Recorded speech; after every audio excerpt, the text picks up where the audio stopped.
Good evening.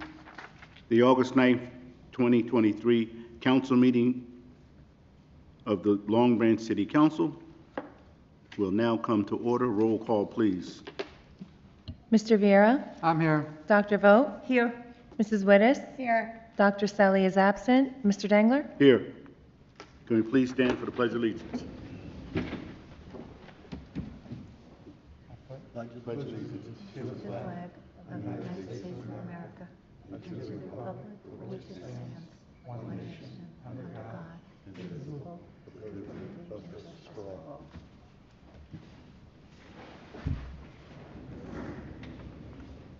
The Long Branch Mayor, City Council, and... Sorry. Try that again. The Long Branch Mayor, City Council, and Administration are committed to cultivating an environment of mutual trust and respect the values and the diversity of our community. We will strive to enhance the quality of life for all who live here by making Long Branch a desirable place in which to live and prosper. We will treat all members of the public with respect and expect the same in return. Madam Clerk. I hereby certify that this meeting has been published in the newspaper in accordance with the Open Public Meetings Act and posted as required by law. Reading and approval of the previous minutes. I need a motion to approve the minutes of the July 26, 2023. So moved. Second. Roll call. Mr. Vieira? Yes. Dr. Vogt? Yes. Mrs. Wittes? Yes. Dr. Selly is absent. Mr. Dangler? Yes. Consideration of ordinance, public hearing and final consideration. Ordinance 22-23, an ordinance amending, supplementing Chapter 325 of the Code of the City of Long Branch Vehicles and Traffic, designating parking for electric and plug-in hybrid vehicles. This ordinance was introduced on July 26, 2023, and will prohibit parking in certain locations that are limited to electric or hybrid plug-in vehicle parking. I need a motion to to open the public hearing on this ordinance only. So moved. Second. All in favor? Aye. Motion carries. If anyone in the public has any comments to make on this ordinance only, please come to the podium and state your name and address clearly for the record. You will have 5 minutes and may only speak once on this ordinance. Vincent Lepore, 33 Ocean Terrace, Long Branch, requesting 1 minute notification. Mr. Martin, for the record, who's paying for these EV stations? I'm sorry, who's paying for what? These EV stations, these EV charging stations, They were funded through a grant. state or federal? I want to say state. All right, so that's the taxpayers. Are we in Long Branch as a municipality required to have these EV stations? No. No. So it's elective.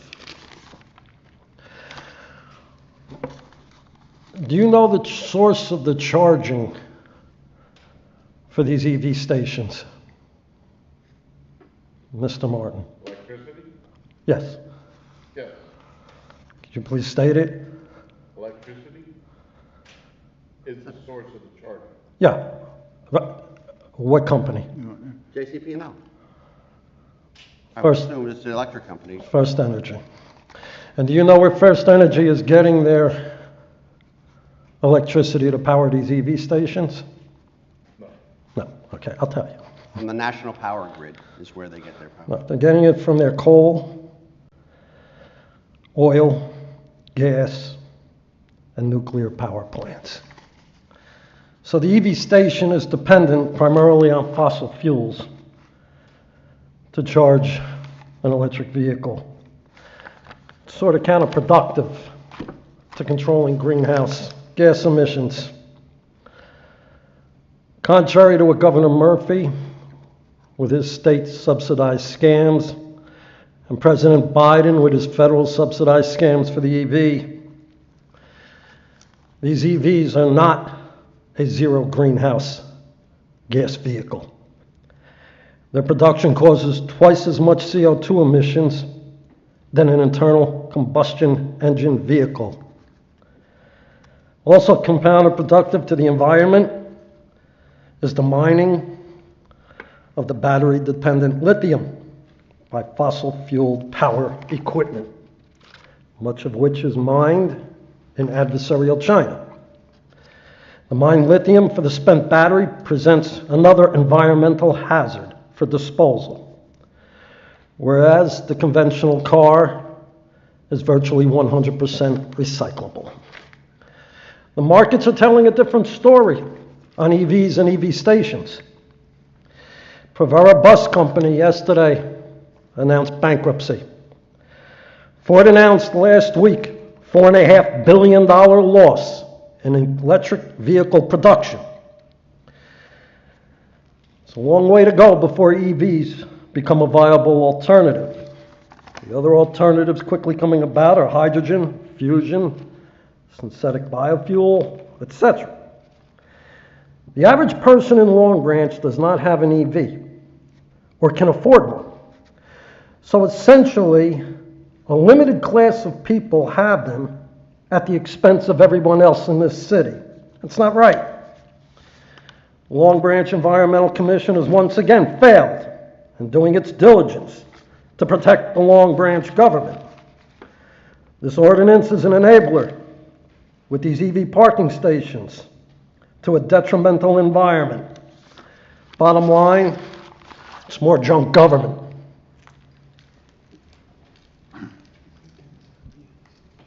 Yes. I need a motion to close. So moved. Second. All in favor? Aye. Opposed? Motion carries. This is the second reading of ordinance 22-23 entitled Ordinance Amending and Supplementing Chapter 325 of the Code of the City of Long Branch, Vehicles and Traffic, designating parking for electric and plug-in hybrid vehicles. I need a motion to adopt on the second and final reading and advertise according to law. Roll call. So moved. Oh, Second. roll call. Mr. Viera? Yes. Dr. Vogt? Yes. Mrs. Wittes? Yes. Dr. Selly is absent. Mr. Dangler? Yes. Ordinance for introduction. This is the first reading of ordinance 2323, entitled an ordinance amending chapter 45 Fire Department by amending the following sections. 1, 45-2, elections of officers. 2, 45-3, officers, power and duties. 3, 45-5, fire, police. 4, 45-10, general regulations. And 5, 4511, promulgations of rules and regulations and repealing subsections. 1, 4512, ex-chiefs advisory council, and 2, 4513, reserved and renumbering. 1, 4514, ladies auxiliary, and 2, 4513, exemption from fees to reflect the same. This ordinance amends chapter 45 fire department for the code of City of Long Branch by making various changes, including deleting references to ex-chiefs advisory council, revising eligibility requirements for fire chiefs, changing the location of the fire chief's election, and clarifying and authorizing the public safety director to establish a table of organization for the fire department. I need a motion to introduce for first reading, advertised and posted according to law, and set for public hearing on August 23rd, 2023. So moved. Second. Roll call. Mr. Viera? Yes. Dr. Vogt? Yes. Mrs. Wittes? Yes. Dr. Selly is absent. Mr. Dangler? Yes. Motion carries. This is the first reading of ordinance 24-23, a capital ordinance appropriating $2 million to pay for the acquisition of various parcels of real property in and for the City of Long Branch, the County of Monmouth, the State of New Jersey. The purpose of this capital ordinance is to appropriate $2 million received or expected to be received from a grant provided by the state of New Jersey's fiscal year for 2024, the state budget, the grant to pay for the acquisition of various parcels of real property located in the city of Long Branch, including but not limited to 20 Norwood Avenue, Block 239, Lot 1, 10 Norwood Avenue, Block 239, Lot 5, 616 Broadway, Block 239, Lot 15, 612 Broadway, Block 239, Lot 17, and 600 Broadway, Block 239, Lot 18, for municipal purpose. I need a motion to introduce for first reading and advertise post according to law and set for public hearing August 23rd, 2023. So moved. Second. All in favor? Aye. Opposed? Motion carries. There needs to be a roll call. Oh, I'm sorry. Mr. Viera? Yes. Dr. Vogt? Yes. Mrs. Wittes? Yes. Dr. Selly is absent. Mr. Dangler? Yes. Public participation. Need a resolution to public participation. I need a resolution to go into general comments. So moved. Second. All in favor? Aye. Opposed? If there's anyone in the audience that has a comment to make, please step to the podium, state your name and address clearly for the record. You have 5 minutes and may only speak once. Good evening, Madam Clerk, requesting 1 minute notification. Vincent Lepore, 33 Ocean Terrace, Long Branch. Mr. Martin, on the introduced ordinance 2423 appropriating the $2 million for the acquisition of parcels, has the city already received the grant award of $2 million for this purchase? The cash or the award? The cash. No. We haven't received the cash. So we're using existing city funds in advance of receiving the state grant. Is that correct? Yes. Yes. This is fiscally wrong. It's fiscally wrong. Mr. Martin, it says said acquisition shall include asbestos investigation. Mr. Martin, was this building purchased as is without a routine proper inspection prior to purchase? No. No. So we don't know what the status of the asbestos is. Well, this is the authorization to do the assessment. We have a $300,000 out of $2 million for moving and improvements. So now we're going to venture into a building. For that, well, if you read the entire ordinance, there's $300,000 that includes things like doing the environmental. I'm aware of that. I'm quoting what Mr. Martin said at the last council meeting. I'm just referring to the ordinance that's in front of me. Moving and improvements is what Mr. Martin stated the $300,000 was And I for. think by improvements, he means the fact that we have to obviously do engineering and design and inspections of the property to determine when improvements will be done, correct? So then out of that $300,000 comes asbestos abatement removal should asbestos be found. If there's asbestos. And we don't know if there's asbestos. But the city conducted an inspection and doesn't know if there's No, asbestos. I never said the city conducted an inspection. Is the city conduct an investigation, yes or no? No, that wasn't the question. The Did the question was- city conduct No, an because we haven't inspection bought of the the realty purchase prior to purchase? We haven't purchased it yet. This is going to authorize the money, and then we're going to enter into a real estate contract that has a due diligence period that allows us to do an inspection of the property and determine whether or not there are any environmental conditions, just like every other real estate purchase for the last 50 years. Above and beyond the $300,000, if the asbestos abatement costs more, who's on the hook for that? The taxpayers again? Oh, we wouldn't have purchased it once we made that determination at that point in time, right? I just told you it was due diligence for the purchase, right? So we're using city funds to proceed with the purchase, and we don't know yet on the asbestos content of the building Well, how would we until know? we do an inspection. How would we know until we did the inspection? You're right, before we do the inspection, we don't know. After we do the inspection, you know what? Then we'll know. And the seller didn't come forth to let you know. I'm sure the seller, Santander, is well aware, or the owner of Santander Building and They're Property required to is disclose. well aware of disclosure. Yeah, they will. And you're assuming that there is something that there may not be, so. Then why does the ordinance mention it? Because it's one of the many things that we will make sure we inspect for.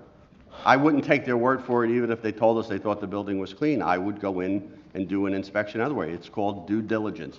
That's why you do it. I disagree with this. Mr. Martin, Resolution 220, the discharge of the third mortgage for Pier Village 1 and 2 in the city of Long Branch. When was the very last payment of that loan received? I want to say back in 2014, Why is it taking so long to discharge? they just asked us now. 9 years afterwards, they're asking to have it discharged. 1 minute warning. To our neighboring friends and residents in Eatontown, where Long Branch City Attorney Raynone was named special counsel of Eatontown earlier this year, beware. In your introduced ordinance 2223 tonight of the inherent unfairness of the lawyer-driven pay-to-play, RABs and pilots that Kushner will be benefiting from at the expense of the Eatontown residents. Don't make the same mistake Long Branch did with the pilots and RABs at Pier Village, particularly with the John Pallone 30-year tax abatement. Beware, residents of Eatontown. The Board of Education contributions or non-contributions that come out of those pilots that you will be burdened with. Don't get burned like the Long Branch residents got burned. 5 minutes. Beware.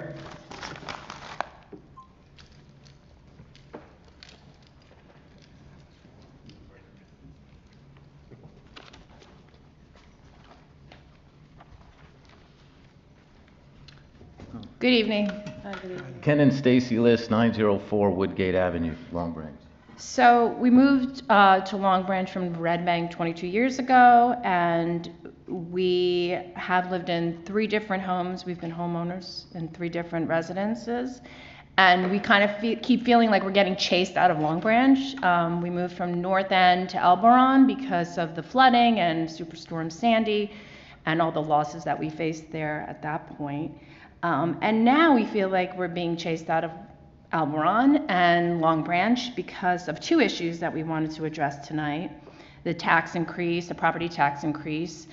We got a property tax increase of $3,000, and we live in a very modest house on Woodgate Avenue, a very small property, a modest house.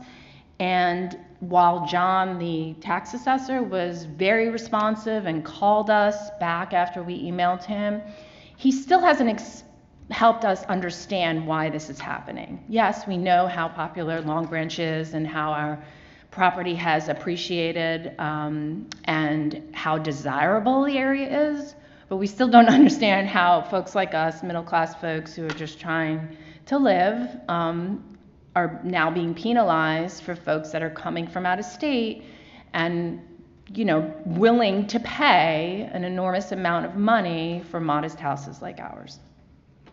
So that just really feels crappy, and we just wanted to go on record saying that. Now, I guess we'll have to meet with a real estate attorney to figure out why this is happening, because nobody is explaining it well enough to us. The other issue that we're very concerned about, because this is about safety and wellness, is the traffic safety issue on Woodgate Avenue. You all know Woodgate Avenue. It's 2-way traffic. There are no lines in the middle of the street. That's a very simple remedy. Why are there not 2 double lines in the middle of the street so people know their place?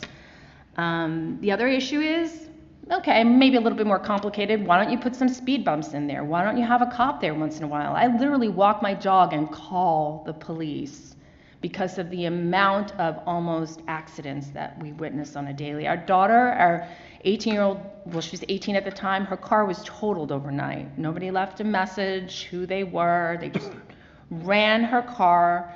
It was parked on the street, totaled. We see near-miss accidents, and we see accidents and ambulances, especially in the summer, like every other day. I'm sure you guys know all about this. So I don't know if there's anything you wanted to add? Well, just about the traffic and the speeding, I know several meetings ago, I mean, this has been going on, it's an issue around the city, but when someone brought up the issue of speed bumps, I know Councilman Vieira, you said something about, well, it's snow plow issue, which, you know, I don't really buy that because there are, well, I'm a field rep, I travel around the state of New Jersey, I see speed bumps all over the place, and there's even ones in, you know, Monmouth Mall has them, certain streets in Eatontown have them, so I don't really buy that. So, but the other thing I think you can do is like you can do in, you know, if you don't want to go that route, is I think it's Grand Avenue in Asbury Park. By the way, Asbury Park has speed bumps as well, but they have at every intersection, it's a four-way stop, you know, so I think you need to put in 2 double yellow lines, you need to put in white lines along either, depending on the width of the street, you know, your experts could come in and it could either be on the left side of a parked car or it can just be sort of a bike or walking lane. But she's right, you know, my daughter was gifted a car. It was an older car, but it was in mint condition, 40,000 miles on it, and a white cargo van just plowed it onto the curb. And we just know that because our neighbor across the street had a camera on their doorbell, whatever. 1 minute warning. Thank you. So, yeah, just a few things. The other thing I want to mention, I don't know if you have anything else to say. So one thing I want to mention is I don't know if there's any ordinances about landscaping, and if there's one on the books. I really think landscaping, commercial landscaping, should be done by, you know, 5 o'clock. You know, and I say 5, maybe that's cutting it, but I think if the companies would take advantage and maybe, you know, if you said 6 o'clock, they would start at 5 to 6. But springtime, you want to come out, open your windows, sit on your deck or whatever, and all I'm hearing all the time is just gas-powered leaf blowers, you know? I mean, there's got to be some compromise, and they go, I think even on the weekends, it should be, you know, maybe 10 a.m. to 3 p.m., and that's it, you know? We have, where we live, landscaping companies coming in after 5, 6 o'clock on a weekend. I mean, it just seems ridiculous, so. Not on a Saturday, though. Right, not on a Saturday. Thank you. But anyway, yeah, thanks so 5 much. minutes. Thank you.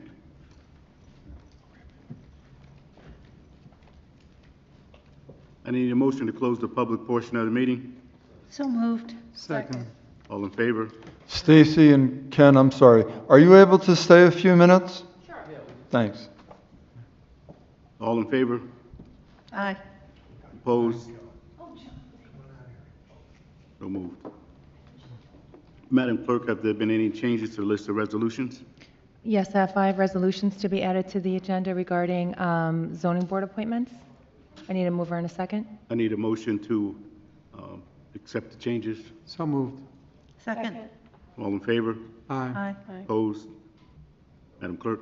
Okay, so Resolution 221-23 is a resolution appointing Dr. Henry Cram as a member of the Long Branch Board of Adjustment. Resolution 222-23 is a resolution appointing Marco Vieira as a member of the Long Branch Board of Adjustment. Resolution 223-23 is a resolution appointing Thomas Torchia as an alternate number 1 member of the Long Branch Board of Adjustment. Resolution 224-23 is a resolution appointing Lucio De Silva Jr. as an alternate number 2 member of the Long Branch Board of Adjustment. And Resolution 225-23 is a resolution appointing Peter Zaslow as an alternate number 3 member of the Long Branch Board of Adjustment. Thank you. We can take the list of resolutions as a consent agenda. I need a motion. So moved. Second. Roll call. Mr. Vieira? Yes. Dr. Vogt? Yes. Mrs. Wittes? Yes. Dr. Selly's absent. Mr. Dangler? Yes. Applications, none. Miscellaneous business for the good of the order. Councilman Vieira. Yes, thank you, Mr. President. I want to thanks for coming out tonight, taking a little time out of your schedule to come and spend some time with us. And I want to thank especially everybody that worked so hard for National Night Out. It was a great job, everybody, for the volunteers and going out and grabbing all the goodie gifts, the good bags that was given away. The police department did an awesome job, the fire department, and all around. The public workers, I want to thank them. There was special thanks. It was a great job and a great turnout. Thank you, and good night. Councilwoman Vogt. Thank you, Council President. I also want to do kudos, but this, for me, I want to just congratulate the people who put together our Long Branching Out newsletter. If you haven't gotten it in the mail yet, you'll be getting it soon. It was just an excellent job putting the publication together. When you read it, you can't help but be impressed with all the wonderful things that are going on in our great city. So kudos to that. Thank you for coming, and we'll see you in 2 weeks. Councilwoman Wittes? I too would like to thank everyone for doing such a great job on National Night Out. We heard so many positives. People were going to other National Nights Out, and they were talking about how great Long Branch was. So thank you to everyone, Director, for everyone. And also I'd like to thank you for all coming here tonight, and we hope you're enjoying your summer. And we have a few weeks left, and hope you continue to stay safe and enjoy the great weather we're having. Thank you. Mayor Pallone? Thank you, Council President. Same on the National Night Out. It was great. The police department, everybody involved, I want to thank you. I think it was our biggest National Night Out, so thanks to everyone for that. Tomorrow night, it's August 10th, the Arts and Cultural Center will be holding a reception of our current exhibit, The Art of Color, the work of Jose Serrano. He's a Long Branch resident. It's really a great show. It's a very colorful exhibit. The event will be held from 6 to 8. Again, that's tomorrow night at the corner of Branchport and Broadway at the Arts and Cultural Center. The artist reception is free to attend, and refreshments will be served. We have 2 outdoor movies planned for the rest of the summer. We're going to have our annual barbecue and movie night at the Union Avenue Firehouse on Monday, August 21st. That's starting at 6:30 p.m. This is a free event brought to you by the FMBA, the city, and the library. The movie being shown is Encanto. And then also on September 9th, we'll be having another movie night at West End Park at 8 o'clock. This event is also free, and we'll be showing the new Super Mario Brothers movies. All of this is on the website, or you can certainly call City Hall for any further information on that. So thank you all for being here this evening. Thank you. As the summer is quickly coming to a close, I just want to thank the police, the fire, and certainly Department of Public Works, Safety Director, because we have a lot of people that come to Long Branch. You guys have done a very nice job of trying to keep Long Branch clean and safe for everyone who comes here. So I do just want to say thank you for that. And our Vice Chair, Dr. Sully, I just would like to let her know if she is watching that we miss her, and we are looking forward for when she can come back, but take care of herself, and we'll be here when she's ready to come back. Thank you, and God bless you all. I need a motion to adjourn. So moved. Second. All in favor? Aye. God bless. Join us.